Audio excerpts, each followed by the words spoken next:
महाराष्ट्र में महायुति के जीत के क्या फैक्टर्स हो सकते हैं? फडणवीस शिंदे में तालमेल, महिला वोटर्स का विश्वास। महाराष्ट्र में बीजेपी ने देवेंद्र फडणवीस और एकनाथ शिंदे के साथ मिलकर अपनी हिंदुत्व की स्थिति को मजबूत किया है। ऐसे में यह भी माना जा रहा है कि महाराष्ट्र के लोगों को लगता है कि फडणवीस और शिंदे मिलकर एक स्थिर सरकार राज्य को दे सकते हैं और दोनों साथ मिलकर बिना किसी मनमुटाव के काम करेंगे। यही कारण है कि लोगों ने महायुति पर एक बार फिर से विश्वास जताया है। नमस्कार, आप देख रहे हैं न्यूज कॉल 24। देश दुनिया की हर छोटी बड़ी खबर सीधे आपके स्क्रीन पर। न्यूज कॉल 24 के खास प्रोग्राम ओपिनियन भारत में आपका स्वागत है। बात समझनी है तो पूरी सुननी होगी। नई सोच और नए नजरिए को लेकर मैं हूं आपके साथ सुशील गिरीश। सच के साथ सच को समझने के लिए वीडियो में आखिरी तक बने रहिए। महाराष्ट्र में महायुति ने ऐतिहासिक जीत हासिल की है। बीजेपी सबसे मजबूत पार्टी बनकर उभरी है, जिसने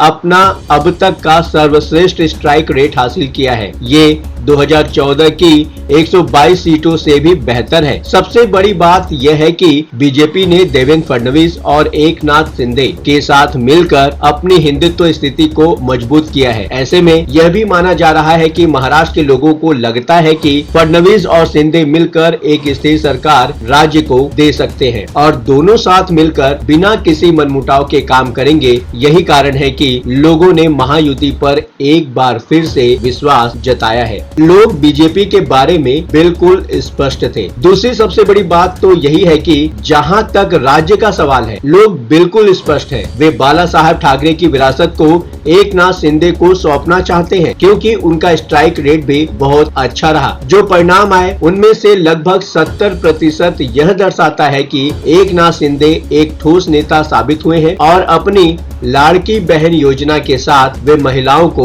अपने पक्ष में लाने में सफल रहे। महिलाओं ने महायुति को जमकर सपोर्ट किया। वीडियो में आगे बढ़ने से पहले आपसे एक छोटी सी रिक्वेस्ट है। न्यूज कॉल 24 के परिवार का हिस्सा बनने के लिए चैनल को सब्सक्राइब करें, फॉलो करें और नोटिफिकेशन में जाकर बेल का आइकन प्रेस करना बिल्कुल ना भूलें। न्यूज कॉल 24 आपको हर खबर के पीछे के असली मायने क्या है या फिर क्या हो सकते हैं बताने का प्रयास करता है। बातों ही बातों में मुद्दे की बात हो जाती है। आइए बढ़ते हैं आज के मुद्दे की तरफ। महिलाओं की पसंद बने फडणवीस और शिंदे। देवेंद्र फडणवीस और शिंदे महाराष्ट्र में महिलाओं के बीच बहुत ही पसंदीदा नेता के रूप में उभरे हैं। विदर्भ में भी दोनों नेताओं ने कमाल करके दिखाया है। बीजेपी ने यहाँ अच्छा प्रदर्शन किया है। इसमें महत्वपूर्ण बात ये भी है कि चुनाव से पहले एक अधिसूचना जारी की गई थी कि 15% नमी होने पर भी सोयाबीन की खरीद मतदान से 3 से 4 दिन के पहले ही की गई थी और इससे किसानों का भी विश्वास बढ़ा। इसके साथ ही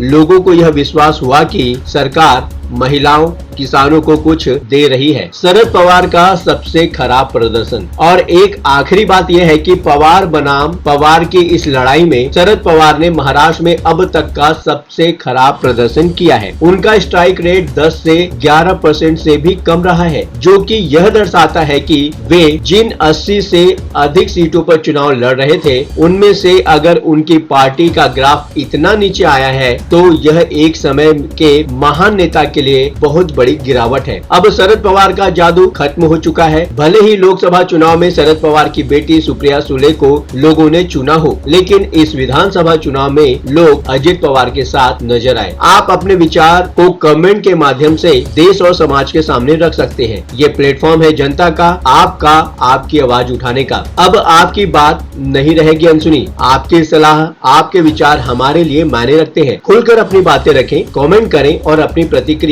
अवश्य दें। अभी तक आपने चैनल को सब्सक्राइब नहीं किया है तो देर किस बात की। चैनल को अभी सब्सक्राइब करें, फॉलो करें और नोटिफिकेशन में जाकर बेल का आइकन प्रेस करना बिल्कुल न भूलें। आज के लिए बस इतना ही। लगातार खबरों के लिए बने रहिए न्यूज कॉल 24 के साथ।